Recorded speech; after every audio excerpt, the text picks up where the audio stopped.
अस्सलाम वालेकुम। Lecture 71 part B start करते हैं जी। अच्छा देखें जी, बच्चे कुछ थोड़ा सा मूड ऑफ करके बैठे हुए हैं, एक दो तो कि एक्स्ट्रा क्लास पढ़ा रहे हैं। देखें जी, मैं ना इसकी वजह से काफ़ी रिलैक्स फील कर रहा हूँ, और मैं ये नहीं कह रहा हूँ कि मैं हर रोज़ एंड तक पढ़ाऊँगा, लेकिन कमिटमेंट आपको ले ली है कि आप किसी और के साथ इस टाइम की कमिटमेंट ना करें। जब मैं देखूंगा कि बस ठीक है, बराबर सराबर हो गया काम, फिर कुछ दिन हम रुक जाएंगे, फिर ताकि एंड पे जाके ये चीज़ें पाइल अप ना हो। जैसे ही करेक्शन वगैरह ख़त्म होगा, मैं IS-20 के अंदर ठीक है इतना नहीं रहता, लेकिन डिस्कशन वाले सवाल हो सकता है मैं एक आधा सवाल आपको सामने रख के लिखवाऊँ, 3-4 पॉइंट्स बता दूँ कि ये आपने हमेशा लिखने हैं। ऐसे ही वो टेस्ट के सवाल जब डिस्कस करेंगे, जैसे टर्म टेस्ट के अंदर क्वेश्चन आया था डिस्क्रिप्शन वाला, उसके अंदर 2-3 टॉपिक्स के सवाल थे लिख कर कहने वाले। इस तरह के काम करने हैं जो सिर्फ आपको रिफाइन करेंगे। अब अगर ये रिफाइनमेंट वाला काम ना करें एक्स्ट्रा क्लास में, तो नॉर्मल क्लास में टाइम ज़्यादा लगेगा। तो जो आखिरी टॉपिक्स बच रहे हैं आप वॉल्यूम 2 के, उनमें कहीं ना कहीं जाके हो सकता है IS-8 में तसल्ली से करा दूँ, हो सकता है कैश फ्लो में मुझे स्पीड लगानी पड़े, उधर तसल्ली से कर जाऊँ, हो सकता है NPO में कहीं ना कहीं जाके कोई स्पीड ना लग जाए। तो उससे बेहतर है, मैं बहुत रिलैक्स हो गया हूँ कि मैंने जो भी एक्स्ट्रा काम करने हैं वो अलग से इस आधे घंटे में, 45 मिनट में, आधे घंटे में रोज़ थोड़ा सा हम पढ़ लिया करेंगे, ठीक है, ज़्यादा नहीं करेंगे जी। बेटा कोई बात नहीं, ये भी आपकी रिलैक्सेशन ही है। अगर आखिरी दिन 2-3 में अगर 8-8 घंटे पढ़ेंगे तो क्या समझ आएगी। पढ़ना पड़ता है बच्चों को जाके, वहाँ पे ये सारी चीज़ रही होती हैं, तसल्ली अपनी जब तक नहीं होनी, मैंने तो आपको नहीं जाने देना। तो रूटीन में ऐसा होता आ रहा है कि एंड पे 2-3 दिन काफ़ी ज़्यादा होता है। वो इस दफ़ा साथ है, इस दफ़ा कोई रिवीजन क्लास नहीं करेंगे, इरादा यही है, इरादा नीयत मेरी यही है। एंड पे जाके गड़बड़ हो जाए अलग बात है, नहीं वैसे नीयत यही की है कि इस दफ़ा जो आखिरी क्लास हो बस उस दिन अल्लाह हाफ़िज़ हो, मतलब जब कहूँगे बस कोई ये 5-6-7 घंटों के लिए क्लास ना हो, ये नीयत उसको अभी से आहिस्ता आहिस्ता तसल्ली से, इत्मीनान से, इफ़ेक्टिव तरीके से करते जा रहे हैं, ठीक है। सो प्लीज़ अब मुझे रोज़ाना अब ये वाली तकरीर ना करनी पड़े, टाइम पहले कम होता है। अच्छा जी, अब ये सवाल किया था जी BA एंटरप्राइजेस, BA वाला सवाल ज़्यादा बेहतर लग रहा है आपको या ईस्टर्न वाला, कौन सा पहले करना है? हाँ चलो जी BA कर लेते हैं जी। BA वैसे आपने नहीं किया हुआ अभी तक, आपने BA तो कर लेना था, पहले CA में आ गए हैं। अच्छा BCom, चलो जी। The accountant of BA enterprises prepared आप ये आप लोगों ने पहले कहा है, बस ठीक है, अब यही करना है, एक सवाल से ज़्यादा नहीं हो सकता, फिर पता है छुट्टी हो जाती है। ईस्टर्न कहा है भाई, BA वाले हाथ खड़ा करें, ईस्टर्न वाले करने तो दोनों ही हैं, कल कर लेंगे, अब सब यही कह रहे हैं मार पड़नी है तुम्हें भी मुझे भी, मैं क्या अपनी मर्जी कर देने। चलो बच्चों की मान लेते हैं आज। आपने ये सवाल किया नहीं है क्या? अच्छा, कितने बच्चों ने ईस्टर्न अटेम्प्ट किया हुआ है? कितने बच्चों ने BA अटेम्प्ट किया हुआ है? असल चोरी तो अब पकड़ी गई है कि हमने जो सवाल किया है, मैं आ गया हूँ मैं, ठीक है, हमने जो सवाल किया है वो डिस्कस ना हो, जो नहीं किया वो हो जाए, ये चाह रहे हैं आप? आया BA ही करते हैं, कल दोबारा ईस्टर्न में को, या अल्लाह करेगा ये जल्दी हो जाएगा तो ईस्टर्न की भी एडजस्टमेंट अभी फटाफट डिस्कस कर लेंगे जिसमें मसला हुआ। कितने बच्चों ने BA एंटरप्राइजेस डिस्कस अटेम्प्ट किया हुआ है? ये कम है लेकिन फिर भी हैं, चलें। The accountant of BA enterprises, यार मैंने तो बैठ के ये क्लास पढ़ानी थी, अच्छा चलो थोड़ी देर तक बैठ जाएंगे। The accountant of prepared a statement of comprehensive income, statement of comprehensive income PNL को कहते हैं फिलहाल, तो वैसे आपने बुनियाद डाल दी है सुबह वाली नॉर्मल क्लास में, कल आपको पता लग जाएगा स्टेटमेंट ऑफ कॉम्प्रिहेंसिव इनकम क्या होती है। उसमें PNL भी होता है, उसमें रंगियाँ देते हो मुझे, उसमें PNL भी होता है, उसमें OCI भी होता है, लेकिन अभी छोड़े सुबह वाली बात, सुबह वाली कोई बात क्लास में नहीं करनी। Which showed a gross profit of 1050 and net profit of 650। The 650, the company sells goods at a cost plus markup of, जब भी ये कभी लिखा हुआ मिले सवाल में, ये लिख के रख लिया करो, कहीं भी जरूरत पड़े तो तैयार हो। किसके साथ प्रॉफिट को लिंक कर दिया इसने, तो फिर 100 सेल को लेंगे, अच्छा कॉस्ट को ही लेंगे फिर, वाह जी वाह, plus 20 is equal to 120। The following errors और omissions were found on a detailed review of financial statements. ये एरर्स हैं या ओमिशंस? एरर्स कहते हैं गलती, ओमिशंस कहते हैं सिरे से कुछ हुआ ही नहीं। कुछ ना होना भी कभी कोई गलती हो जाती है ना। अच्छा, कुछ गिर तो नहीं गया भाई का? अच्छा जी, items not included in statement of comprehensive income. Items ये इंक्लूड ही नहीं किया हमने, ठीक है। Free samples costing 25,000 were sent to potential and regular customers. जी बच्चों, हाँ जी, फरमाएं फरमाएं। बताया था आपको कि अगर सैंपल्स गुड्स सैंपल के तौर पे किसी को दे दें, गुड्स ओनर घर ले जाए, गुड्स चोर ले जाए, गुड्स नॉर्मल लॉस में चली जाए जैसे भी, ठीक है। तो उनकी एंट्री हमने क्या कही थी कि गुड्स को कम करना है हमने। पीरियोडिक सिस्टम है तो गुड्स का काम होना इन्वेंट्री में क्रेडिट, और परपेचुअल हुआ तो I am sorry, periodic system हुआ तो परचेजेस को क्रेडिट करेंगे और परपेचुअल हुआ तो इन्वेंट्री को, ठीक है। दे दो यार जगह, इसको दे दो यार जगह, इधर हो जाओ यार, कुछ नहीं होता यार, क्या मसला है यार। अच्छा बेटा प्लीज साथ हो जाए। बेटा ये बैग किस लिए रखे हुए हैं भाई? उठा लेना यार। अच्छा भाई, ये क्लास है मेरी, आप दोनों को मैं निकाल दूंगा पक्का पक्का। बाहर जाके लड़ना और जिंदगी भर बाहर ही लड़ते रहना। मेरी क्लास में मैं नहीं आने दूंगा फिर। यहाँ पे तो मैं खुद ही डॉन हूँ, इसलिए क्लास के बाद दोनों मिल भी लो मुझे जरा, फैसला कर लेते हैं तुम लोगों का, ठीक है। अच्छा जी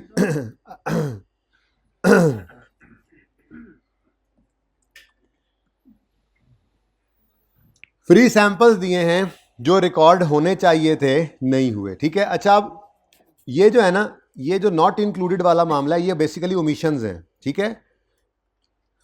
आइटम्स नॉट इन, ओ ये किधर से लग गया है, मिटा ही रहा हूं।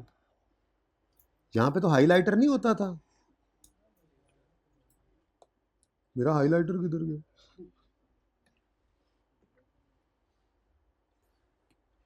सारी गड़बड़ कर दिया तुम लोगों ने, मूड की भी सत्यानाश।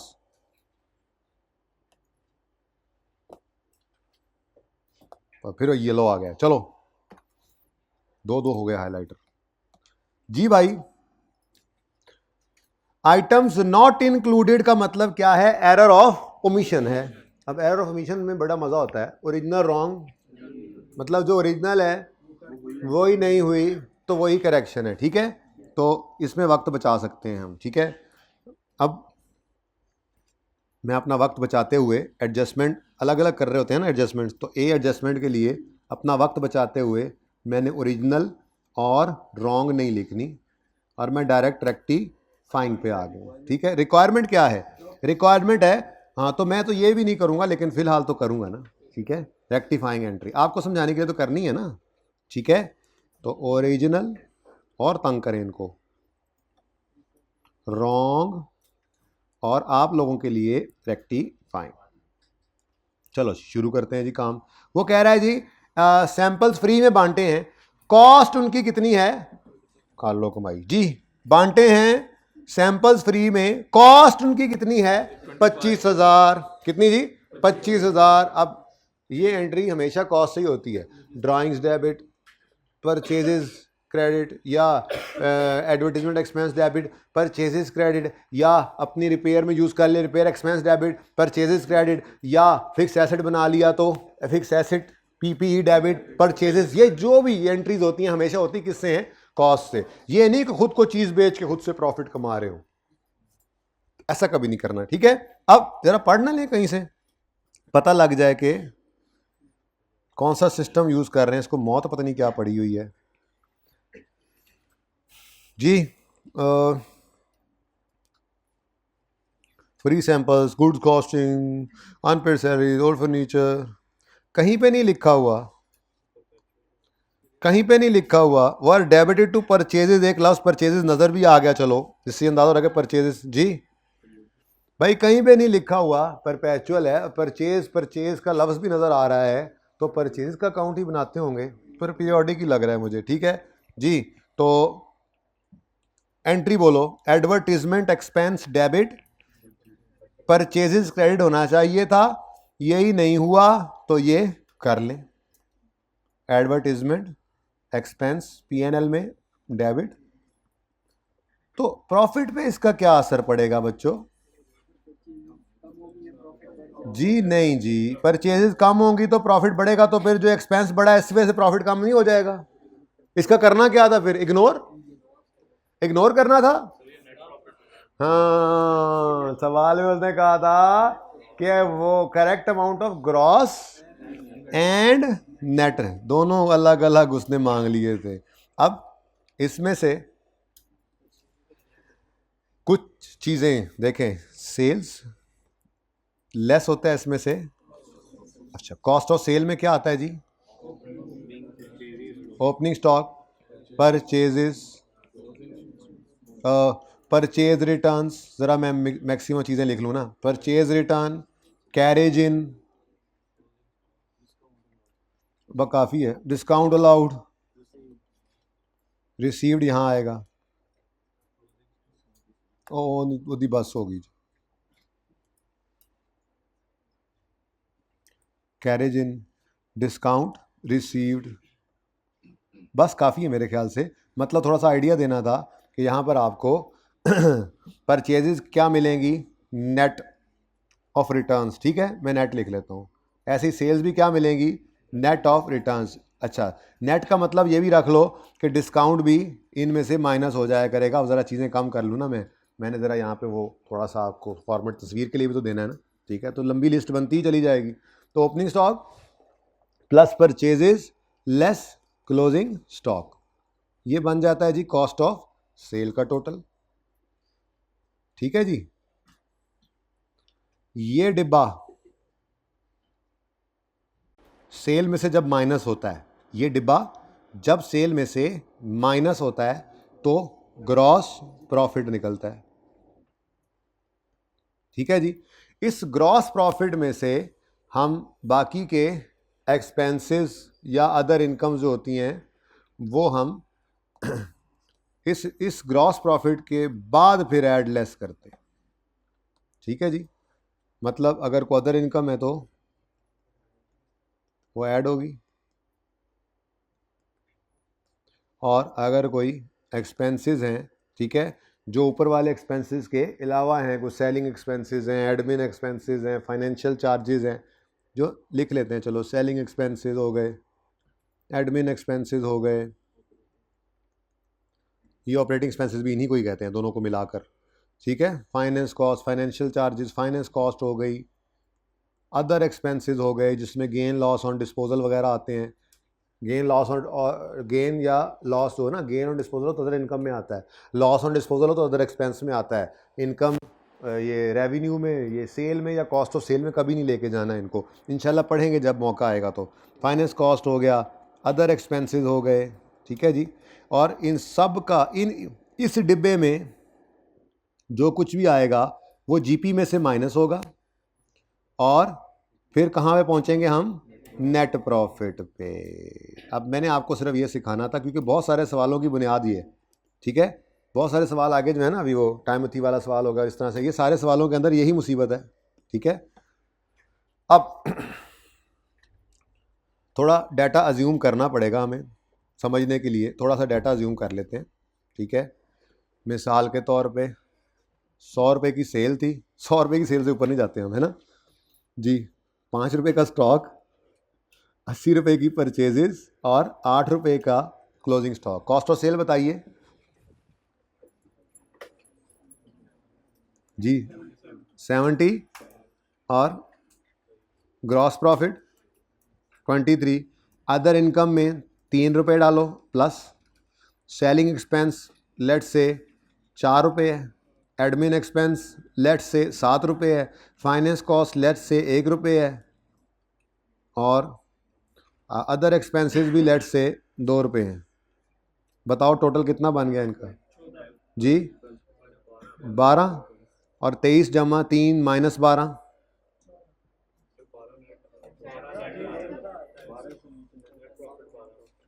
अच्छा, तो बस मैंने डिब्बे का टोटल मांग लिया, वैसे मैं हटा दूंगा अभी, कोई मसला नहीं, लेकिन एक बार मुझे बता दो, चलो रहन दो, डिब्बा ही रहन दो, डिब्बा ही रहन दो। तानू मसला हो रहा है, मेरे बच्चों को मसला हो रहा है, मुझे तो इससे मसला होता है, लेकिन बच्चों को ये नहीं पता कि उस्ताद क्लास में खड़ा है कैसे बोलना।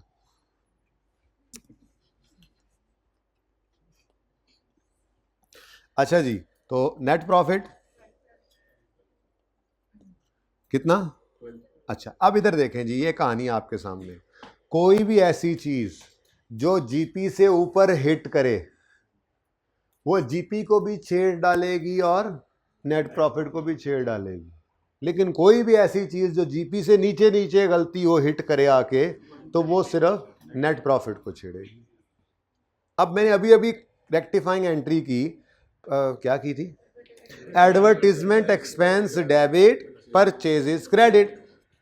तो एडवर्टीजमेंट एक्सपेंस का बढ़ना ये प्रॉफिट को, सेलिंग एक्सपेंस होता है ना, इसका बढ़ना प्रॉफिट को, लेकिन ये सिर्फ कौन से प्रॉफिट को कम करेगा?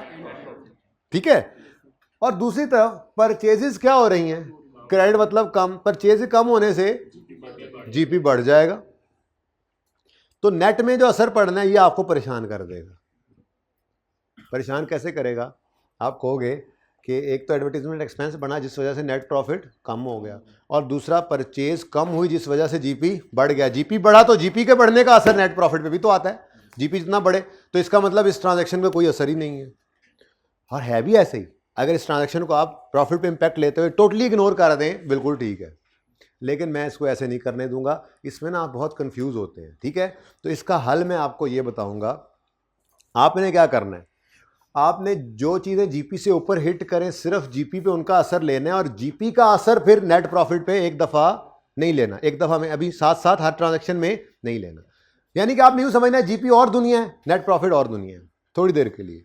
तो जो चीज़ जीपी से ऊपर हिट करे उसको सिर्फ जीपी पे असर डालो, जो नेट प्रॉफिट जो जीपी के बाद हिट करे उसको सिर्फ नेट प्रॉफिट पे असर डालो, फिर एंड पे जाके एक ही बार सारे जीपी का असर इकट्ठा ही नेट प्रॉफिट पे डालेंगे। इससे कंफ्यूजन नहीं होगा। ठीक है, वरना बहुत सवाल आगे 2 से 3 सवाल बिल्कुल इसी जैसे हैं। आईके को बहुत फेवरेट काम चल रहा है ये। ठीक है, अब ये काम करवाएगा और उसके अंदर इस तरह की, अब देखो ना, मैं आपको बताता हूं, मैं कहना चाह रहा हूं कि सवाल आईके जो सोल्यूशन देगा तो पता है क्या करेगा? ये ट्रांजैक्शन है, लेट्स से ये ट्रांजैक्शन है हमारी, जिसके अंदर मेरा सेलिंग एक्सपेंस जो है वो 1 रुपये से बढ़ा है। एक जरा कम नहीं हो गया? 1.5 रुपये से बढ़ा, चलो जरा डिफरेंट फिगर आ गई। मेरा सेलिंग एक्सपेंस 1.5 रुपये से बढ़ा, इसकी वजह से मेरा प्रॉफिट जो है वो 1.5 रुपये से कम हो गया। यानी कि मेरा एक्सपेंस हो गया 5 सेलिंग एक्सपेंस मेरा कितना हो गया? 5.5, और इधर मेरा प्रॉफिट कितना हो गया? 10.5। ये बात हो गई। एडवर्टाइजमेंट एक्सपेंस रिकॉर्ड कर लिया आपने? कर लिया रिकॉर्ड? कर ली मोहब्बत? हाँ, कर लिया रिकॉर्ड। अब आओ, परचेज भी तो कम हुई है। परचेज का कम होना भी 1.5 रुपये से ही होगा।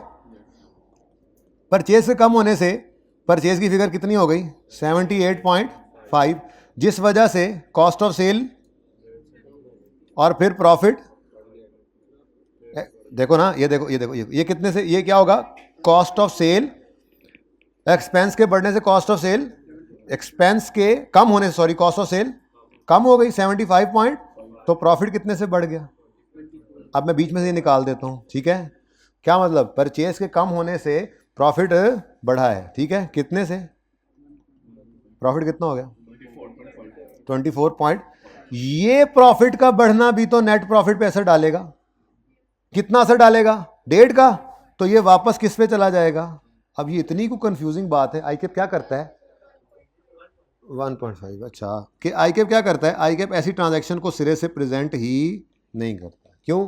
कहता है जी ये क्या बात हुई, एक तो प्रॉफिट 1.5 से कम हुआ है और जीपी पे असर पड़ने की वजह से प्रॉफिट 1.5 से बढ़ गया है, तो प्रॉफिट का बढ़ना और कम होना नेट हो गया। अब आईके बिल्कुल ठीक है, लेकिन ये चीज़ आपको परेशान कर देती है। तो इसका एक आसान हल बता रहा हूँ। देखो, अभी ये क्लासें एक्स्ट्रा क्लास में और कुछ भी नहीं करना मैंने आपको। एक्सपेंस के बढ़ने से प्रॉफिट का कम होना, एक्सपेंस के कम होने से प्रॉफिट का बढ़ना, इनकम के बढ़ने से प्रॉफिट का बढ़ना, इनकम के कम होने से प्रॉफिट का कम होना, ये आपको आता है। अब बस यही इस किस्म की बातें डिस्कस कर रहा हूँ ना, कि आसानी किसमें। ठीक है, तो अगर आपसे खुदा ना खास्ता सवाल के अंदर देखिए, अगर सिर्फ नेट प्रॉफिट पूछे तो जिंदगी आसान है, लेकिन अगर आपसे वो जीपी और नेट प्रॉफिट दोनों पूछ ले, तो मैंने आपको तरीका क्या बताया है?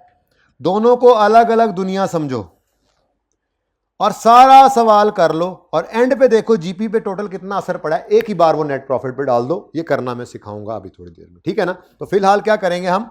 फिलहाल हम इन दोनों को अलग दुनिया में रखेंगे। सारी गड़बड़ कर दी है तुम लोगों ने। जीपी की दुनिया अलग, और नेट प्रॉफिट की दुनिया अलग।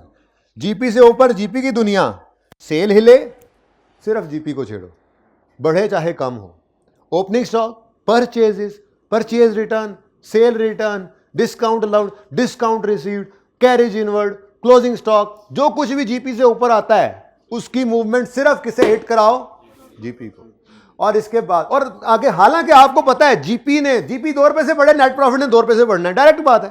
जीपी से बाद में ही चीजें माइनस होकर नेट प्रॉफिट आता है ना। ये 2 रुपए से बढ़ा, नेट प्रॉफिट 2 से बढ़ेगा। ये 5 से बढ़े, नेट प्रॉफिट 5 से बढ़ता है। ये 2 से कम हो, मतलब सेम वही इफेक्ट होता है, लेकिन आपने नहीं लेना, अलग अलग रखना है एंड तक। ठीक है, सही है, ठीक है। तो जीपी का असर अलग, नेट प्रॉफिट का असर अलग, और फिर एंड पे देखेंगे कि जीपी जो उन्होंने बताया था 23, इससे टोटल कितना चेंज हुआ। हम कहेंगे सारी ट्रांजैक्शन मिला जुला के जीपी में लेट से 5 रुपए का फर्क आया, वो एक ही बार नेट प्रॉफिट पे डाल देंगे एंड पे। इससे आप कॉन्सेप्चुअली वो आप परेशान नहीं होंगे सवाल करते हुए, इजीली आपसे ये सवाल मैनेज हो जाएगा। ठीक है, ये बात समझ आ गई?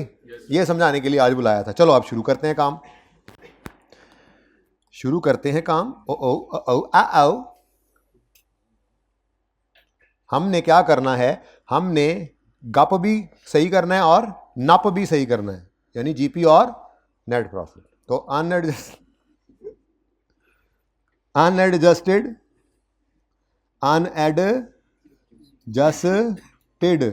प्रॉफिट्स, ठीक है, अनएडजस्टेड ग्रॉस प्रॉफिट और नेट प्रॉफिट दोनों गिवन है। 10 कितने कितने हैं बताएं 1050 और 650, 1050 और 600। अब दोनों को अलग अलग लेके चलना है आपने, ठीक है। मुझे पता है, देखो नेट प्रॉफिट पे जो चीज असर डालती है उसका ग्रॉस पे तो वापस नहीं ना आता, ये तो जिंदगी आसान है, आपको समझ आ। लेकिन जीपी की हर चीज का असर अल्टीमेटली नेट प्रॉफिट पे जाना है, लेकिन साथ साथ सोचोगे ना तो बहुत सारी ट्रांजैक्शन के अंदर आप परेशान हो जाओगे। ऐसे ही पेपर के अंदर बड़ा प्रेशर होता है, बात आसान है मुश्किल हो जाती है, तो आसान रखो, दोनों को थोड़ी देर के लिए अलग अलग लेके चलना है, ठीक है।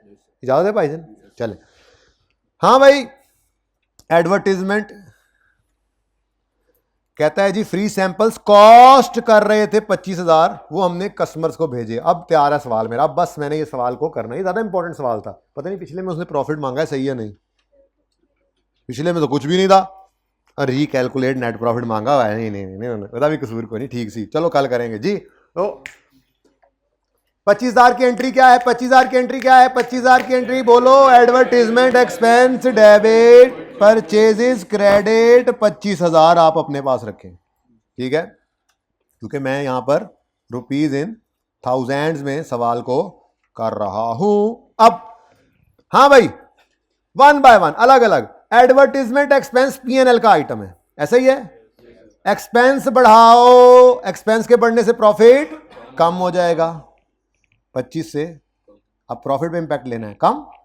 अच्छा आगे बढ़ो, परचेजेस जीपी से ऊपर की चीज है। परचेजेस क्या हो रही हैं, क्रेडिट यानी कम, परचेज से कम होने से प्रॉफिट, मतलब डायरेक्ट सोचा करो, परचेज एक एक्सपेंस है, इससे कम होने से, एक्सपेंस कम होने से प्रॉफिट। अब अगली बात पता है क्या है, क्योंकि इसका बढ़ना इधर भी असर डालेगा, तो यहां पर लिखकर आई कैप अगले वाला लिखता ही नहीं, बल्कि इस पूरी ट्रांजैक्शन में सिर्फ क्या नजर आ रहा है, जीपी 25 से बढ़ गया।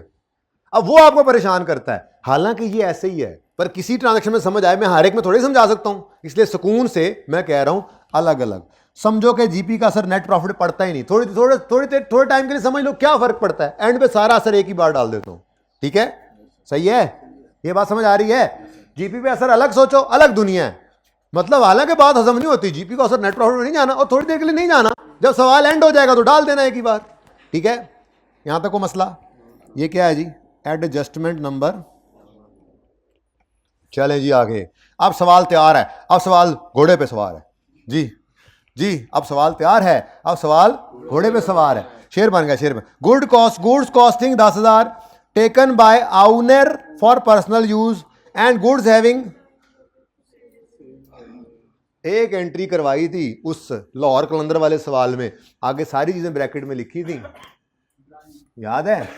नहीं याद तो दिखा सकता हूं, आप खुद देख लो, आपको डेथ पड़ी हुई है, करेक्शन ऑफ एरर के टॉपिक में लेक्चर नोट्स में सबसे आखिरी सवाल है, जिसके अंदर ड्राइंग्स की एडजस्टमेंट के साथ ही हमने लिखा था, मैं ज़बानी बताऊंगा आपको, ठीक है, कि रिपेयर की एंट्री भी यही है। अगर गुड्स की फॉर्म, गुड्स अपनी निकाल के रिपेयर में यूज़ कर लो, अगर गुड्स अपनी उठाकर अपने फिक्स एसेट के तौर पे यूज़ कर लो, अगर रिपेयर के तौर पे यूज़ कर लो, अगर सैंपल के तौर पे यूज़ कर लो, सेलर इसको कस्टमर को दे रहे हो, या ड्राइंग्स कर लो, एंट्री में डेबिट बदलना है, क्रेडिट किसको करना है, परचेज पीरियोडिक में, इन्वेंट्री परपेचुअल में।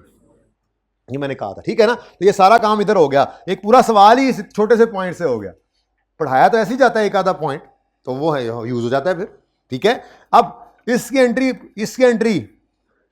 इसकी entry drawings debit purchases credit, लेकिन ये कॉस्ट ही है इसलिए 10,000 से, लेकिन ड्राइंग्स रिपेयर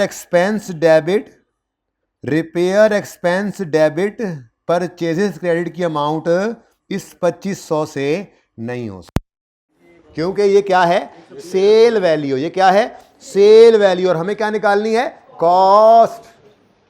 बच्चों ये शाम को बुलाना सिर्फ आप लोगों को कंफर्टेबल करने के लिए है। मेरा यकीन करें, मैं आपको सारा कुछ पढ़ा चुका हूं इस टॉपिक के अंदर। आप किसी भी ट्रांजैक्शन को उठाएंगे तो सिर्फ उसको समझने का तरीका नहीं आ रहा होगा आपको, या टफ लग रही होगी, लेकिन कोई ये नहीं कह सकेगा कि आपने ये सिलेबस तो पूरा ही नहीं कराया था। तो इसलिए मैं कह रहा हूँ ये एक्स्ट्रा काम है, मैं एक्स्ट्रा पढ़ा रहा हूँ, आप एक्स्ट्रा पढ़ लें थोड़ा सा, जो आपने घर पे प्रैक्टिस करनी है ना। मैं बस ये चाह रहा हूँ कि वो इकट्ठे कर ले, लेकिन पहले सवाल आपसे करवाता हूँ ताकि आपका दिमाग चले, उसके बाद डिस्कस कर रहे हैं। कोई चीज़ नई नहीं है, मार्कअप मार्जिन आपने सीखा हुआ है, एंट्री आपको सिखा दी थी, सिर्फ यहां पर प्रैक्टिकली हाँ छोटी सी नई चीज़ सिखाई।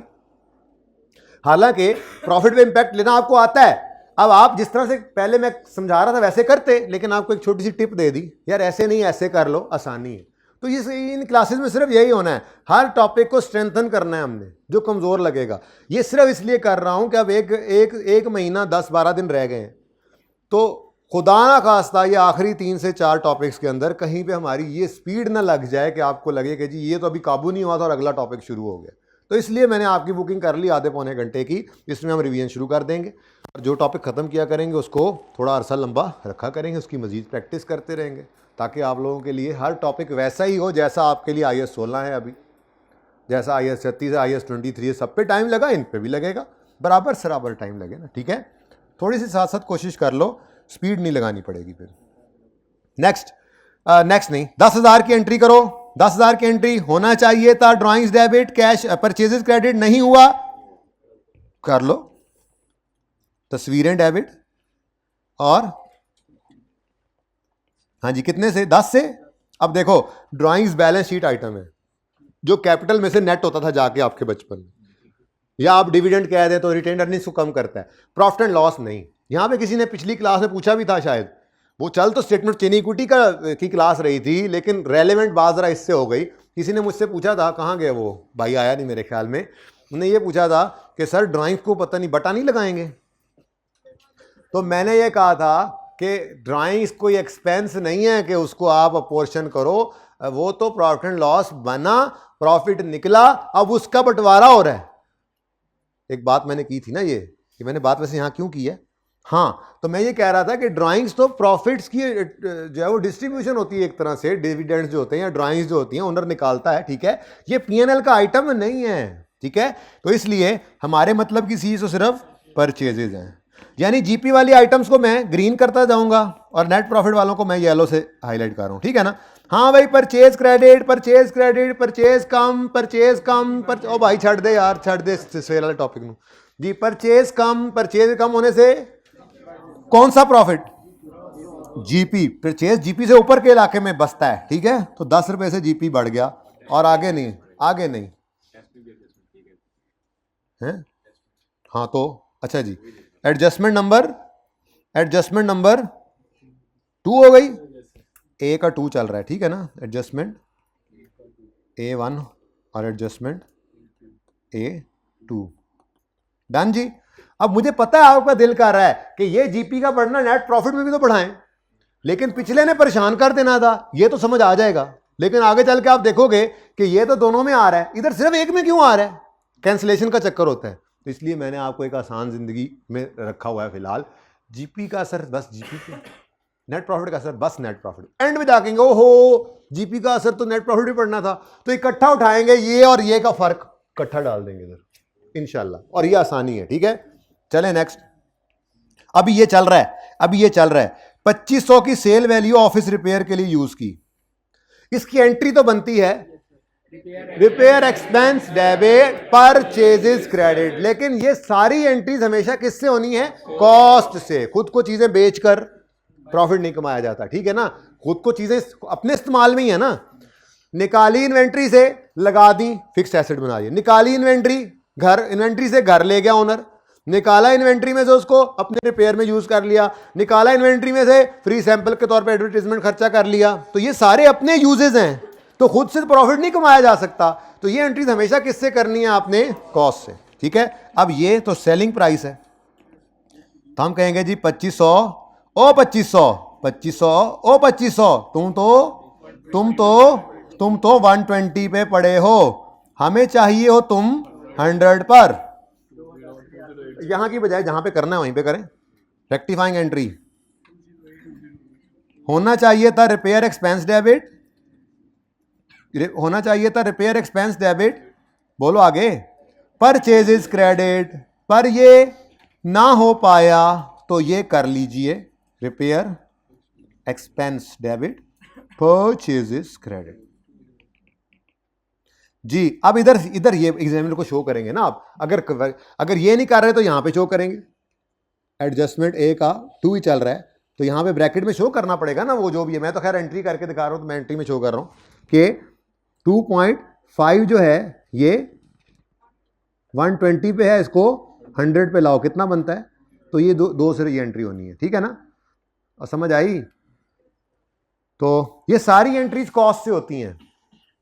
एडवर्टीजमेंट के तौर पे सैंपल्स बेचे, गुड्स में से निकाल के भेजे, इस्तेमाल करें, सैंपल भेज दिए, ड्राइंग्स कर ले, रिपेयर में यूज कर ले, फिक्स एसेट के तौर पे यूज कर ले। ये एंट्री सारी की सारी किससे होनी है? कॉस्ट से। पहले 2 केसेस में कॉस्ट गिवन थी, तीसरे में फनकारी लगा दी उसने बीच में ऐसे करके, ताकि बच्चा गलती करे, और आपने नहीं गलती करनी, आपको याद होना चाहिए। ठीक है, अब जी रिपेयर एक्सपेंस डेबिट, एक्सपेंस जाता है, ये रिपेयर एक्सपेंस जीपी से ऊपर आता है ना जी ना, पीएनएल का आइटम। तो expense repair expense debit, expense बढ़ गया, एक्सपेंस के बढ़ने से प्रॉफिट कम होगा, कौन से वाला? नेट वाला, थोड़ा ऊपर रखें ऐसे। उसके बाद परचेजेस क्रेडिट, परचेजेस के कम होने से, परचेज एक एक्सपेंस है, कम होने से जीपी, ये परचेज जीपी से ऊपर के इलाके के, ठीक है जी 2। लेकिन यहां पे आपको छोटी सी वर्किंग अब शो करनी पड़ेगी, ठीक है ना। क्या जी 2.5 गिवन था, ये 2.5 120 है, हमने इसको 100 पे लाया है, ठीक है जी। एग्जामिनर को तो सिर्फ आपने ये बताना, उसने सिर्फ ये रिक्वायर किया होगा, तो और कुछ भी नहीं चाहिए, कोई एंट्री। तो एंट्री आपको समझाने के लिए कर रहा हूं, जो समझ में आया डायरेक्ट करो। यही पूछा था ना उसने, करेक्टेड, तो बोलो रिक्वायरमेंट यही है ना, तो बस ये प्लस माइनस करके दिखाना है आपने। ओके, मल्टीप्लाइड बाय 100, हाँ मेरे दिल में तो 100 ही था। हाँ जी, समझ में आती है, तो फिर अगली एडजस्टमेंट क्यों नहीं पढ़ते हो? और बोलो, मैं बोलूं कि ना बोलूं? बोलो। ओके, सोखे। अनपेड, अब ये क्या है? Item not included in statement of comprehensive income 1 2 3। Unpaid salaries, ये ऐसी एडजस्टमेंट है कि ये यहां पर एक जगह इकट्ठी आ गई, आई के क्वेश्चन बैंक है ना। अब ये किसी भी सवाल में हो सकती है एडजस्टमेंट, सारी तो नहीं आएंगी, एक आधी जरूर आई होगी, आपको मिलेगी पास पेपर्स में जब आएगी एडजस्टमेंट। तो अच्छा सवाल है ना, तीन चार चीजें इसने तैयार करा दी इकट्ठी। अनपेड सैलरीज मतलब एक्रूअल, पेबल। अनपेड सैलरी का मतलब होता है सैलरीज पेबल, अनपेड का मतलब एंड ट्रांसपोर्टेशन इनवर्ड, ये कैरेज इनवर्ड।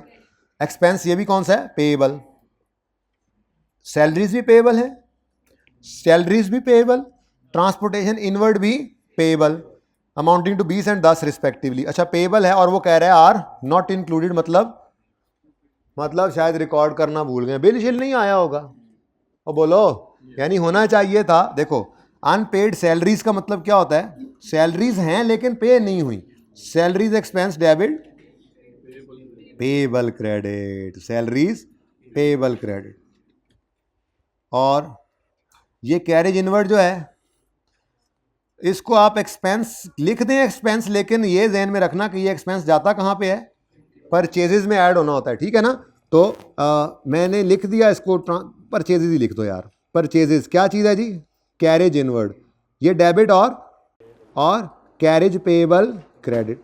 तो क्या हुआ, अगर पेएबल है तो एक्सपेंस तो हो गया ना, और बोलो एक्सपेंस तो बन गया है। तो ये कितने से एंट्री करनी थी, 20 से, और ये कितने से करनी थी, 10 से, और वो कह रहा है ये नहीं हुआ तो कर लो। तो ओरिजिनल ये होना चाहिए था, उधर जगह नहीं थी, मैंने यहां कर दी। Salary expense debit, salary payable credit. कैसे पता लगा नहीं हुआ, ये नॉट इंक्लूडेड है। नॉट इंक्लूडेड है मतलब एक्सपेंस डेबिट नहीं हुआ, पेएबल क्रेडिट नहीं हुआ, कर लो। Expense debit payable credit, expense debit payable. अब एक एक्सपेंस ऐसा है जिसने जीपी के बाद आना था, दूसरा एक्सपेंस ऐसा है जिसने जीपी से। तो कितना प्यारा सवाल था ये, कसम से शुक्र है आज हमने कर लिया ये वाला सवाल जी। तो अभी वही चल रहा है, चले जा रहा है जी। Salaries expense debit, salary payable credit 20 से, उसके बाद कैरेज परचेज लिख लो, परचेजेस, चलो कैरेज लिख देता हूं आपको। कैरेज इनवर्ड जो होता है वो परचेज में ऐड होता है, ठीक है ना। तो carriage inward debit, purchase debit और कैरेज पेएबल क्रेडिट जी, कितने से, 10 से। अब ये एंट्री होना थी, नहीं हुई तो कर लीजिए। और मेरे ख्याल से तो अब एडजस्टमेंट नंबर अल्लाह अल्लाह करके 1 पूरी हो ही गई है। होना था, नहीं हुआ कीजिएगा। तो ये बिल्कुल भी रिक्वायर्ड नहीं है, ओरिजिनल रॉन्ग है तो आपके लिए। रेक्टिफाइंग भी रिक्वायर्ड नहीं है। ठहर जाओ, मैंने पूरा कर लेंगे पहले जी। सैलरी एक्सपेंस खामोश है तो खाम खा नहीं, कॉस्ट ऑफ सेल से ऊपर वाले मजदूर ले लेने आपने, सैलरी है बस, ठीक है। सैलरी एक्सपेंस पीएनएल के अंदर जाती है, ठीक है। तो ये कहां जाएगी, प्रॉफिट एंड लॉस का आइटम, ठीक है। और कैरेज इनवर्ड जो है वो परचेज में पड़ा है, तो सैलरी एक्सपेंस पीएनएल में और परचेज का असर। अब देखो सैलरी तो सिर्फ जानी है पीएनएल में, जीपी को हिट नहीं करनी, लेकिन ये परचेज दोनों को करेगी। लेकिन मैंने जिंदगी आपकी फिलहाल आसान रखी हुई है, एडजस्टमेंट करते हुए जीपी को अलग दुनिया समझो, नेट प्रॉफिट को अलग, फिर एक ही बार देखेंगे। इससे बहुत आसानी हो जाती है, साथ साथ नहीं देखा जाता जी। अच्छा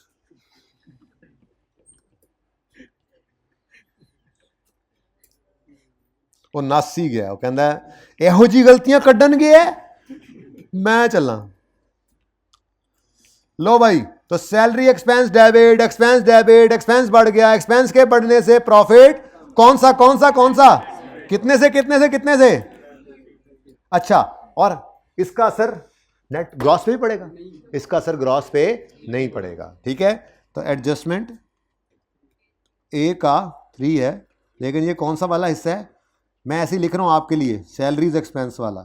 तो देखो ना, ये हिस्से ने यहां पे असर नहीं डालना, मैंने डैश डाली है, हो ही नहीं सकता कि ये कभी इधर असर डाले, लेकिन ये सारे असरात इधर जाने हैं, इसलिए मैंने देखो डैश डूश नहीं डाली, बस ठीक है, नहीं लिखा, अलग अलग लेके चल रहा हूं, एक ही बार असर डालेंगे। ये कभी नहीं हो सकता कि इसका असर ग्रॉस पे भी पड़ेगा, इट विल नेवर हैपन।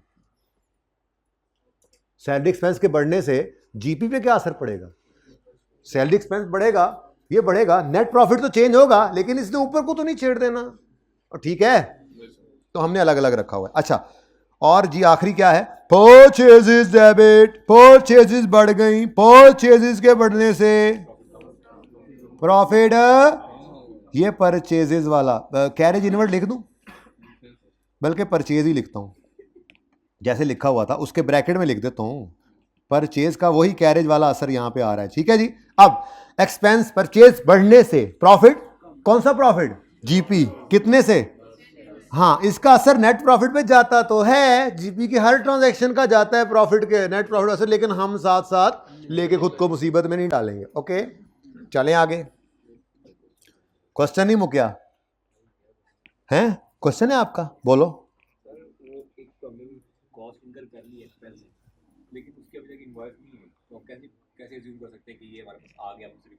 यार बस पता लग गया ना, किसी ने तो बताया ही होगा आपको, हो सकता है इनवॉइस आ गई हो, कहाँ लिखा हुआ इनवॉइस नहीं आई? तो इनवॉइस आ गई ना। असल में कैश की एंट्री तो अकाउंटेंट नॉर्मली नहीं भूलता, नॉन कैश ट्रांजैक्शन अक्सर भूल जाता है। बिल आया, रख दिया, करता हूँ एंट्री, वो भूल गया। शाम को बैंक रेकनसाइल करके चला गया, कैश रेकनसाइल करके चला गया। अकाउंटेंट को इसकी ज़्यादा फिक्र होती है, कैश पूरा है मेरा, बैंक सही है मेरा, वो करके चला गया, वो भूल जाता है, कोई मसला नहीं।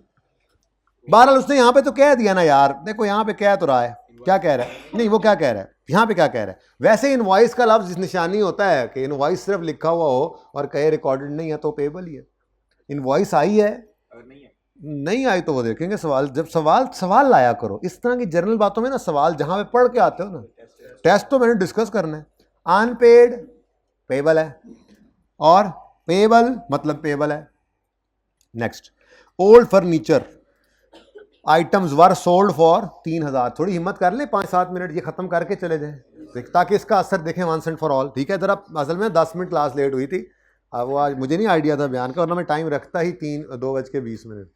अच्छा सुने, old furniture were sold for 3000 and entered in the, ये तो गलती है, book value of these items वर।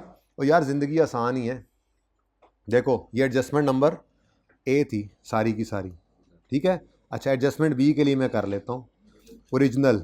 हाँ भाई बच्चों देखो, अक्यूमुलेटेड ऑप्शन गिवन नहीं है तो मुसीबत में पड़ जाओगे। क्या वन अज्यूम करें? नहीं है। बुक वैल्यू नहीं गिवन, क्या अक्यूमुलेशन नहीं गिवन तो अच्छी बात है। हमें क्या चीज़ है? फर्नीचर है, फर्नीचर की कॉस्ट भी नहीं गिवन कि मैं मुसीबत में पड़ूँ, बल्कि अक्यूमुलेशन गिवन कोई नहीं है और फर्नीचर की इन्होंने दे दिया है बुक वैल्यू। मौजे मारेंगे, छलांगे मारेंगे, यशी मारेंगे, जिंदगी आसान हो गई। ये तो 2000 वाली चीज 3000 की बिकी है। इतनी आसान एडजस्टमेंट भी होती है सर सवालों में? हाँ जी होती है। हाँ तो क्या फर्नीचर को क्या कहूं, तुम आइटम क्यों हो? नहीं, फर्नीचर आइटम और क्या हो सकता है? लाइबिलिटी, कहीं पे लिखा हुआ स्क्रैप, कहीं से शुबा भी लगता है इसका। नहीं हंसो मत, उसका जेन्युइन सवाल है, आप लोगों की हेल्प कर रहा है वो, ठीक है। हाँ स्टेशनरी की टाइप की कोई चीज होती तो फिर तो आप फर्नीचर स्टेशनरी तो नहीं हो सकता, ठीक है। फर्नीचर आइटम्स का मतलब होता है ये सोफा एक फर्नीचर आइटम है, ये डाइस एक फर्नीचर आइटम है, ये आइटम्स है ना, ठीक है। फर्नीचर का लफ्ज देखो, आइटम ना देखो। फर्नीचर को देखो, वो फिक्स्ड एसेट है। अच्छा जी, तो हाँ भाई कितनी बुक वैल्यू थी इस आइटम की? 2000। और हमें कितने में मिला, कितने का बिका है? तो ये तो एक का, हाँ पूछना चाहिए, वो उसने आपका भला किया जी, सही है। एक बात आपको फ्यूचर में जब पता चलेगी जाकर तो आप कहेंगे हाँ यार उस भाई ने पूछा था, फायदा हो गया था जी। तो P&L में गेन है, गेन, और ठीक है। तो 2 वाली चीज़ 3 की बिके तो, और ये गेन मैंने आपको अर्ज किया, gain on disposal of fixed asset है other income, loss on disposal of fixed asset है, बड़े बाल बना के आए हो अदर एक्सपेंस में। क्यों? क्योंकि फिक्स्ड एसेट्स का बेचना कभी कभार होता है। फिक्स्ड एसेट का मतलब ही क्या होता है? एक ऐसी चीज, एक ऐसा रिसोर्स जो हमने आज पैसे खर्च करके लिया है, जिसको हमने लंबे अरसे के लिए इस्तेमाल करना है, तो इसका मतलब उसका डिस्पोजल तो कभी कभार होगा। तो ये गेन हो चाहे लॉस हो, ये तो कभी कभार आएगा। और अगर हमने इसको सेल्स में डाल दिया तो ये तो पिछले साल की सेल से कंपेरेबल ही नहीं रहेगा काम। या लॉस है तो इसको कॉस्ट ऑफ सेल में डाल दिया, ये तो पिछले साल की, हम कहेंगे पिछले साल से इस साल कॉस्ट ऑफ सेल इतनी क्यों बढ़ गई, लॉस ऑन डिस्पोजल उसमें डाला हुआ होगा। तो ये नहीं करना, कभी नहीं करना, कभी नहीं करना। ये आगे कैश फ्लो में जाके काम आएगा ये कॉन्सेप्ट, लेकिन यहां पे चलो बताना तो था ही। तो ये कभी कभार होने वाला जो काम होता है ना, ये हमारी को मेन कोर एक्टिविटी नहीं होती। फिक्स्ड एसेट्स हमारे यूज वाली चीज है, उसको बेचने के लिए तो हमने नहीं लगाया होता, वो तो कभी नया खरीदते हैं, पुराना खराब होता है बेच देते हैं। तो फिक्स्ड एसेट के डिस्पोजल पर कभी जो गेन आए या लॉस आए, इसको आपने कभी भी गेन हो तो सेल में नहीं डालना, रेवेन्यू में, और लॉस हो तो कॉस्ट ऑफ सेल में नहीं डालना। गेन हो तो अदर इनकम, लॉस हो तो अदर एक्सपेंस। गेन हो तो इवन सेलिंग एडमिन में नहीं डालना, सेलिंग एडमिन में नहीं डालना। एक्सपेंस को अदर एक्सपेंस में डालना है इसको। क्यों? क्योंकि सेलिंग एक्सपेंसेस रूटीन के खर्चे हैं, एडमिन एक्सपेंस रूटीन के खर्चे हैं। फिक्स एसेट तो 10 साल बाद एक बार बिका, उस पर लॉस आया। इस बार आग लगी थी जी, हमारा प्लांट जल गया, लॉस आ गया, डाल दो एडमिन एक्सपेंस पे, पिछली बार से इस बार एडमिन एक्सपेंस का कोई कंपैरिजन ही नहीं रहेगा। कंपेरेबिलिटी अच्छी फाइनेंशियल स्टेटमेंट की एक खसूसियत होती है, आखिरी चैप्टर में पढ़ाऊंगा फ्रेमवर्क वाले में, जो इंट्रो में शायद आपने पढ़ा हो। कंपेरेबल होना चाहिए दोनों फाइनेंशियल स्टेटमेंट्स को, पिछले साल और इस साल कंपैरिजन होना चाहिए, कंसिस्टेंसी, कंपेरेबिलिटी, इस तरह की शायद चीजें पढ़ी हो, नहीं पढ़ी होंगी तो मैंने तो पढ़ानी है एंड पे जा, ठीक है। तो कंपेरेबल नहीं रहता, इसलिए याद रखना गेन ऑन डिस्पोजल हो चाहे लॉस ऑन डिस्पोजल हो, गेन हो तो अदर इनकम, लॉस हो तो अदर एक्सपेंस। यहां तो काम चल ही जाना था, लेकिन आगे जाके बहुत काम आएगी ये बात, लेकिन फिलहाल गेन ऑन डिस्पोजल आया है, होना ये चाहिए था। चलो ये रेक्टिफाइंग तो करो, पता नहीं कहां से कहां निकल गए। और वरॉन्ग क्या हुआ है जी?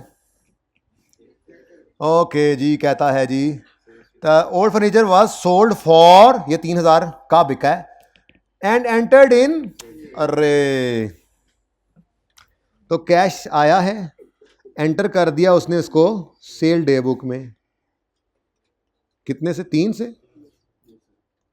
एक तो गेन है ना, मैं 3 मैं एक ही लिख रहा था जी। तो रेक्टिफाइंग एंट्री क्या बनेगी भाई बता दो, इधर देखो, कैश डेबिट होना था, हो गया, कुछ ना करें। गेन क्रेडिट होना था, नहीं हुआ, करें। पीएनएल, पीएनएल में गेन लिख रहा हूं ताकि पीएनएल अब क्या है, देखो पीएनएल वैसे भी लिखते ही यहां पे क्या थे हमेशा, कभी कॉस्ट ऑफ सेल नहीं लिखा था, हमेशा पीएनएल लिखते थे। ये बेस बनाई थी उस वक्त कि ये जीपी से ऊपर का आइटम नहीं है, जीपी से नीचे है। गेन है तो अदर इनकम, लॉस है तो, क्योंकि देखो जीपी के बाद ही आती है अदर इनकम भी और अदर एक्सपेंस भी। गेन है तो अदर इनकम, लॉस है तो अदर एक्सपेंस। Got it? तुम अब आ रहे हो, हम तुम्हें याद किए जा रहे थे। अब बैठो उधर, बस सवाल, क्लास खत्म होने वाली। क्या चेक करने आए इंस्पेक्टर साहब? क्लास सही जारी होनी है भी, हुई भी है या नहीं? क्लास चेक करने आए हो? कहाँ थे हम, कहाँ थे हम? ये तुम्हारा मैंने रजिस्टर चेक करना है कल, ये लेक्चर तुमने लाजमी लेना है जी। अच्छा जी, पीएनएल क्रेडिट करें 1 से, उसके बाद फर्नीचर क्रेडिट होना था 2 से, नहीं हुआ, करें फर्नीटूरे। ये डायरेक्ट करने वाले काम थे, इसलिए अगर डायरेक्ट समझ आ रही हो तो एंट्री ना करें, ठीक है। और सेल क्रेडिट हो गया, गलत क्रेडिट हुआ, सही करने के लिए क्या करें, इसको डेबिट। अब ये मेरे मतलब की चीज, सेल्स ग्रॉस प्रॉफिट वाला ग्रीन है, और बोलो जीपी से ऊपर है ना।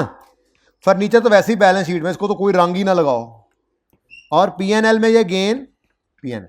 अब sales debit, sales debit, sales कम, सेल्स डेबिट मतलब कम, सेल्स की नेचर क्रेडिट है ना, तो सेल्स कम, तो जीपी की तरफ आए। हाँ भाई जीपी सेल का कम होना, तुमने कम होना है, कम। एडजस्टमेंट नंबर केडी है, बी। 1 2 तो नहीं है ना इसमें। लो भाई, ग्रॉस प्रॉफिट क्या हो गया, कम। पीएनएल क्रेडिट मतलब बढ़, पीएनएल बढ़, पीएनएल क्रेडिट मतलब गेन रिकॉर्ड होगा तो गेन रिकॉर्ड उनसे प्रॉफिट बढ़ता है, कौन सा? तो यहां पे लिख दो 1 पॉजिटिव, बस एडजस्टमेंट नंबर बी। और ठीक है, ए ने सही तबाही मचाई थी है ना, ए ए ए ए ए ए ते बी। हाँ भाई चलें आगे, और समझ तो नहीं आ रही? बस ये 2-3 एडजस्टमेंट से हिम्मत करके थोड़ी थोड़ी कर लें, ठीक है। बस बस छुट्टी होने लगी, ठीक है, जल्दी से। अब मैं इनमें देर नहीं लगाता, डायरेक्ट करते हैं, direct. 24,500 was paid to a creditor as full and final settlement of an amount of 25,000 and debited to purchases. Quickly ऐसे क्विकली। हाँ भाई, क्रेडिटर, बस यही मुश्किल एडजस्टमेंट है। क्रेडिट डेबिट होना था कितने से? 500 तो पेमेंट की है, सेटलमेंट कितनी हुई है? 25 की। यानी 25,000 से क्रेडिटर को हमने क्या करना था? डेबिट। जबकि कैश दिया है, बैंक दिया है, जो भी करो दोनों तरफ सेम लिख लेना, 24.5। बाकी का 0.5 क्या था? रिसीव हुआ, तो इधर आएगा, सॉरी जी, डिस्काउंट रिसीव्ड। लेकिन आजकल के ज़माने में हम इसको सेटलमेंट डिस्काउंट को परचेज में डाला करते हैं, ऐसे ही है ना। ये होना चाहिए था। अब वो क्या कहता है, मैं तेजी में आ गया, फटाफट ऐसे तो सवाल पूरा हो जाता है, ठीक है ना, कोई मसला नहीं। समझ नहीं आएगी तो कल की एक्स्ट्रा क्लास में कहना पहले ये समझाओ फिर आगे चलेंगे, वो नो इशू, ठीक है। बट मैं चाहता हूं वो जीपी वाला असर डाल के भेजूं आज, ठीक है ना जी। ताकि मैं आज टाइम थी वाला सवाल होमवर्क में दूं। ओए ओए ओए ओए। And debited to purchases. Oh, what you have done? Debited to purchases. Cash के बारे में तो चुप है, गलती नहीं करता नॉर्मली कैश की। अब याद रहा, इधर आना भाई। अच्छा, एक्स्ट्रा क्लास का कोई होमवर्क नहीं हुआ करेगा। ये कोई होमवर्क थोड़ा ही है, कर लोगे, जिसको टाइम मिले तो उसको फायदा होगा, नहीं करेगा तो मैंने तो करवाना ही होगा, वो मैं प्रैक्टिस करवा रहा हूँ ना। तो जिसको टाइम मिले एक दो एडजस्टमेंट्स देख के तो आ जाए कम से कम, ठीक है। वैसे आज क्योंकि मौका है, अभी भी statement of change in equity गुस्से में नहीं आया। कोई आया गुस्से में? छोटा सा सवाल है एक, वो नहीं भी करोगे तो काम चलेगा, अभी तो शुरू है, तो इसी को कर लेना, मेरा मशवरा है। अच्छा जी, परचेज क्रेडिट डेबिट होना था, क्रेडिट तो डेबिट नहीं हुआ, तो करें ना करें, आपको क्या डेथ पड़ती है, करें, आगे बढ़ें। परचेज क्रेडिट हो गया, हालांकि डेबिट होना चाहिए था। नहीं, परचेज क्रेडिट होना चाहिए था, क्रेडिट होने की बजाय डबल ट्रबल अब हुआ, ठीक है ना, डेबिट हो गया। एक तो क्रेडिट, अच्छा सॉरी, क्रेडिटर को डेबिट करना था 25 से, नहीं, अच्छा सुने, परचेजेस को करना था क्रेडिट, उल्टा कर दिया डेबिट। अब एक तो जो क्रेडिट होना था वो नहीं हुआ, वो करो, दूसरा जो गलत डेबिट हो गया उसको सही करने के लिए भी क्रेडिट करो। तो परचेजेस इधर देखो, 0.5 से डेबिट होना चाहिए था, 0.5 से क्रेडिट होना चाहिए था, नहीं हुआ, करो, ये आ गया। गलत डेबिट कर दिया 24.5 से, तो इस वजह से भी क्या करो, क्रेडिट करो। तो टोटल कितना बन गया, 25। कौन चातियां मार रहे हैं भाई, देखें जरा, जल्दी से देखें आमिर भाई, देखें जरा, पकड़े, कौन है। अच्छा जी, ओके, जान दो यार, माफ कर दो आमिर, तुम भी सच्ची तो उठ पे। कौन सी, कौन सा पढ़ाना था, जरा सामने करो इनको। ये भी इंस्पेक्टर चेक करने आया होगा, सवाल हो रहा है या नहीं हो रहा, क्लास हो रही है नहीं हो रही। हाँ जी बच्चों, क्रेडिटर को मेरी बला से जहां मर्जी जाएं, मुझे तो ये ग्रीन से मतलब है। ये ग्रीन क्या है, परचेजेस। मेरे जीपी से ऊपर वाले इलाके के बासी को पकड़ो, ठीक है। Purchases credit, purchases adjustment number, purchases credit कम, और परचेज क्रेडिट मतलब कम, एक्सपेंस कम होगा तो प्रॉफिट बढ़ जाएगा। मुझे पता है आपका दिल कर रहा है इसका सर आगे डालना है, एक ही बार, ठीक है, वो तरीका सिखाना है, इसलिए तो जोर लगा रहा हूँ, जरा आगे लेके जा रहा हूँ आपको। Next, okay, sale day book was overcasted. देखो बच्चों, एक चीज आज लिख लो, बार ना समझ में आए तो कल प्रूव करेंगे, अब टाइम कम है, मैंने पहले एक्स्ट्रा क्लास में एक्स्ट्रा टाइम ले लिया आप लोगों से 5-7 मिनट। लिखो यहाँ पे, कास्टिंग के एरर्स को हमेशा सस्पेंस में फेंक देना, ठीक है ना, आसान फिलहाल। कास्टिंग एरर्स को हमेशा कहाँ फेंका करेंगे, मैं सिर्फ इस वक्त, मेरा फोकस इस वक्त सिर्फ क्या है, ये जरा इसका असर एक बार इस पे दिखा लूँ। इस वक्त सब कुछ मुझे नजर आना बंद हो गया, इस वक्त सिर्फ मेरा मकसद ये है कि मैं ये स्टेटमेंट बनाना शुरू। कास्टिंग एरर को हमेशा कहाँ फेंकना, सस्पेंस में। एडजस्टमेंट डी, तो कास्टिंग एरर की कोई ओरिजिनल एंट्री नहीं, कोई रॉन्ग एंट्री नहीं, सीधा आओ जंप लगा के रेक्टिफाइंग एंट्री में और सुकून से सोचो। सेल ओवर कास्टेड है तो बढ़ी हुई है, कम करो, अंडर कास्टेड है तो कम में बढ़ा लो, बस। दूसरा इंपैक्ट कहां फेंक दो, जिंदगी आसान के लिए शॉर्टकट बताया, प्रूव करने के लिए सारी दुनिया घूमना फिरना करो, आप खुद प्रूव करो, या सारी जिंदगी पड़ी है करते रहेंगे प्रूफ, मेरी भी आपकी भी, लेकिन फिलहाल पर्चा पास करने के लिए कास्टिंग एरर्स को सिर्फ कास्टिंग एरर लिखे दो, चुप करके सस्पेंस में डाल दो, ज्यादा तफसील ना हो तो, ठीक है। तो ओवरकास्ट होगी जी सेल डे बुक, तो कम करना पड़ेगा, सेल्स बढ़ गई ना, कम करेंगे तो सेल्स डेबिट कितने से, 30 से, और दूसरा इंपैक्ट कहां फेंक दो। अच्छा वैसे आपस की बात है, ना भी फेंकते सस्पेंस में, हमें इससे क्या असर पड़ना है, हमने तो वैसे ही प्रॉफिट की एडजस्टमेंट करनी है इस सवाल में, लेकिन मैं वैसे आपको मशवरा दे रहा हूं, कभी भी सस्पेंस, हालांकि ये रिक्वायर्ड नहीं है ना, सेल डेबिट करना तो समझ में आता है ना, प्रॉफिट स्टेटमेंट में सिर्फ यही आना था, दूसरे इंपैक्ट बला से जाए बाढ़ में, लेकिन कहीं ना कहीं तो यूज हो ही जाएगी ना ये बात, तो इसलिए मैंने बता दिया आपको, ठीक है। कभी कास्टिंग कर रहा है तो क्या करना, सस्पेंस। हाँ भाई, ग्रीन है, लाल नहीं है, ग्रीन है जी, नहीं ग्रीन है, लाल नहीं है, सेल्स डेबिट, सेल्स कम हो गई, सेल्स के कम होने से जीपी भी, एडजस्टमेंट डी है, जीपी भी कम हो गया, कितने से, मुझे पता है आपका दिल आगे बार बार जा रहा है, नहीं जाने देना, रोको इसको, ठीक है, रोके। ओ क्या रह गया यार, अभी भी कुछ रहता है। Amount of, oh carried forward, गड़बड़। वही आपको पता ही है, कास्टिंग का एरर या ये ब्रॉड डाउन कैरी डाउन, ये एक्सट्रैक्शन एरर है, एक्सट्रैक्शन है, बैलेंसिंग है, वट एवर है, सस्पेंस को हिट करना है, ठीक है। लेकिन मेरे सवाल में ना इससे ज्यादा अहम चीज ये है परचेज को सही करना है, ठीक है ना। वो सही कर लो, बाकी गड़बड़ भी कर जाओगे तो सवाल की रिक्वायरमेंट पूरी हो जाएगी। लेकिन हम क्यों गड़बड़ करें, हम तो दूसरी भी तैयारी कर रहे हैं, कभी जो वो एंट्रीज मांग ले, ठीक है। अब अमाउंट थी 67, कैरी फॉरवर्ड हो गई एज, और भाई ये ओरिजिनल है और ये क्या है, रॉन्ग, ठीक है। तो होना चाहिए था परचेज को 67 से रिकॉर्ड, हो गई 6.7 से, तो कम रिकॉर्ड हुई।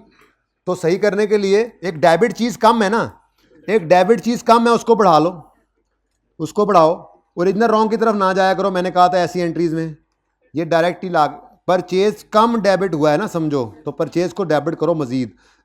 67 माइनस 6.7 यही है ना, कितना आता है दोनों का फर्क, 60 पॉइंट, मैंने मिटाया हुआ है उसको, बंदा भेजा है, पता नहीं कब मिटाएगा, बंदा मिट गया जी।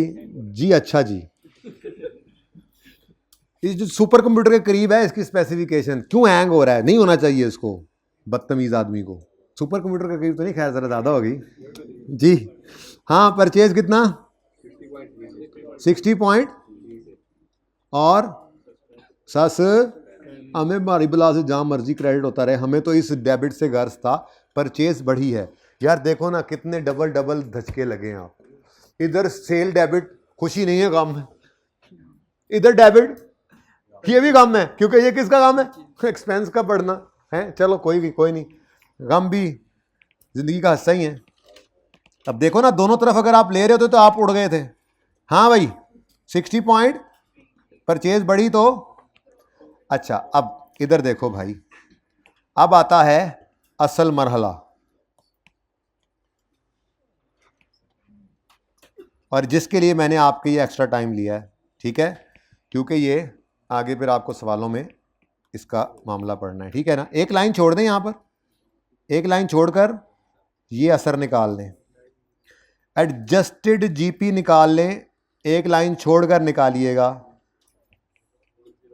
जी। 1050 से कुछ चीजें एडलेस होते होते होते होते यहां तक जो पहुंची हैं, जरा इसको मैं दोबारा लिख लूं, 60.3 था, जरा गुस्से से लिखूं ना, ज्यादा गुस्से से हो गया वैसे, एडजस्टमेंट ही नहीं आनी पूरी नीचे।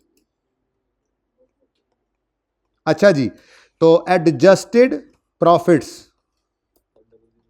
जीपी कितना है एडजस्टेड, 1008 यार पॉइंट 100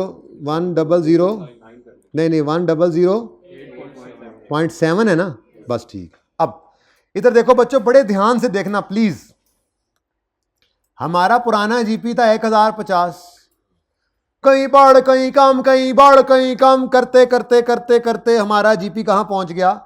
अब आप मुझे बताओ इन टोटल ये सारी एडजस्टमेंट्स का अगर असर लें तो जीपी नेट में बढ़ा है कि कम हुआ है, कितने से कम हुआ है, कितने से, 41.3 का असर जीपी का नेट प्रॉफिट पे भी डाल दो, उसको भी कम कर लो, कहानी खत्म। हर एक को नहीं, हर एक को नहीं, ठीक है, आसानी हो गई ना।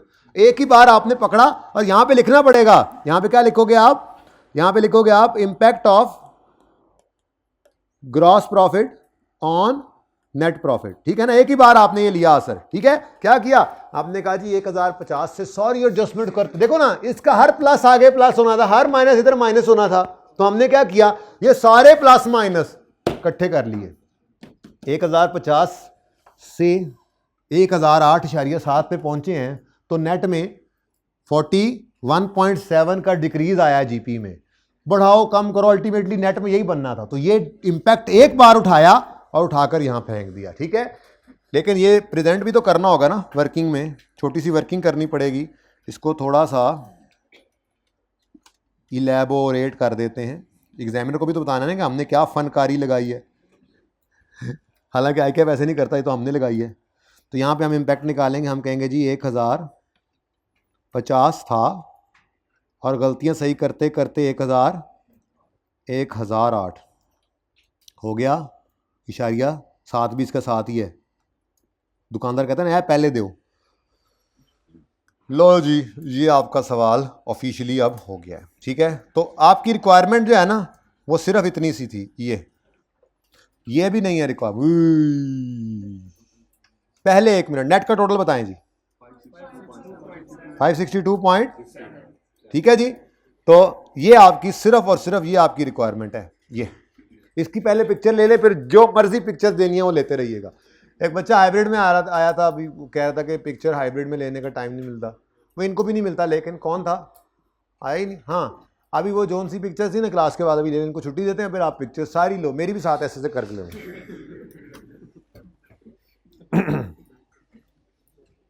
डन, ये रिक्वायरमेंट है। ओके, बहुत अहम सवाल था। अब ये वैसे ही मैंने साथ जो रखा हुआ था, अगर कोई पिक्चर ये सारी लेना चाहे तो पहले इतनी पिक्चर ले लेना, इतनी। इसमें एडजस्टमेंट ए सिर्फ आ रही है, ए ऐसे एडजस्टमेंट ए, सिर्फ एडजस्टमेंट ए विद रिक्वायरमेंट है। उसके बाद फिर बाकी एडजस्टमेंट्स की अलग से तस्वीर ले लेना।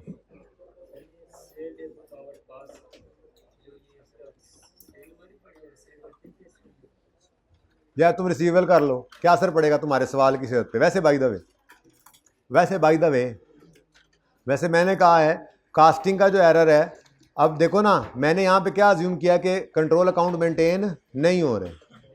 कंट्रोल अकाउंट मेंटेन नहीं हो रहे तो डेटर में तो अलग से टोटल आता है। अब इस बहस पे कल पढ़ लेंगे, आज टाइम नहीं है, मुझे याद करा देना। लेकिन मैंने फिलहाल क्या कहा, कास्टिंग एरर को फेंको यार सस्पेंस में। वैसे फर्क नहीं पड़ता, लेकिन चूंकि पीरियोडिक सिस्टम एज्यूम की कंट्रोल अकाउंट्स मेंटेन होने का कहीं पे नहीं लिखा हुआ, इस वजह से हम डेटर्स में लेके क्यों जाएं। कास्टिंग एरर सिर्फ सेल में ही जाएगा, डेटर कंट्रोल तो सब्सिडरी से आता है। कल मैं वो सामने तस्वीर रख के ये बात करूंगा, ठीक है ना जी। इसकी पिक्चर ले लें, ये रहता था। और उसके बाद मुझे जरा होमवर्क देखने दें, अब कौन सा होगा। चुप,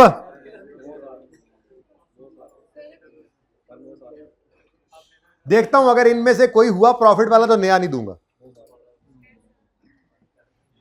1 मिनट देखो, एंजॉय। अब तो समझ, अब तो मजा आने लगा है करेक्शन ऑफ एरर के टॉपिक का, है कि नहीं? अभी भी नहीं मजा आ रहा? मभी नहीं आ रहा? फीका फीका पड़ गया है, खट्टा। ये सिब्बी ब्रदर्स, लो इसमें सिर्फ क्या कहा था उन्होंने। चलो अब ये होमवर्क में है ना, नया कोई होमवर्क नहीं है, ठीक है। किसी ने नहीं, कितने बच्चों ने ये अटेम्प्ट कर लिया है? ये इनकी तो मौजें लग गई, ठीक है। तो ये फिर क्या करना, इन बच्चों ने ये किया सवाल, ये वाला 4 इन्होंने अगर 4 नहीं किया तो वो कर ले। नया सवाल कोई नहीं है, 4 और 6 में से कुछ रहता हो तो कर लीजिएगा, ठीक है। बाकी इंशाल्लाह मेरे ख्याल में वाकई अब काम फीका पड़ गया है, तो इसको थोड़ा सा एक आधा सवाल और कर लें, ये तसल्ली हो गई है इससे। उसके बाद government grant, IS 40, IS 36, IS 16, अब रिवर्स ऑर्डर में चलना है हमने, ठीक है। और IS 8 को फिर जब पूरा कर लूंगा, फिर पिछलों को छोड़ दूंगा, फिर IS 8 की प्रैक्टिस करेंगे नए टॉपिक के साथ, ताकि वो और पक्का करें, उसको ज्यादा टाइम मिले, ठीक है ना। हर चीज बराबर करनी। सिलेबस बेटा आप ग्रेड खोल के देख लो, हाँ मैं तकरीबन 60% हो जाएगा। IS 8 हो गया तो फिर क्या बच जाता है, cash flow, NPO, ratios, framework को तो मैं मतलब EPS, इनमें से तकरीबन 40 को नंबर का सवाल आ जाता होता है, पर्चा आ जाता है। लेकिन कभी सरप्राइज कर दे, थोड़ा काम कर दे, जैसे कभी कभी कैश फ्लो मिस कर देता है बच्चा पढ़ पढ़ के, कभी कैश फ्लो NPO कर करके NPO मिस कर दिया एक आधी दफ़ा, तो यूं भी करता है वो, ठीक है। बहरहाल ये आपके ऊपर है कि आप साथ साथ कितना पढ़ते हैं, मेहनत करते रहें। सिलेबस जितना भी है सारा पढ़ाऊँगा मैं इंशाल्लाह, सारे को बराबर जोर लगाऊंगा। अब ये आप पे है कि आप ये एक्स्ट्रा कैसे जोर लगाते हैं थोड़ा बहुत, ठीक है ना। अल्लाह हाफिज़।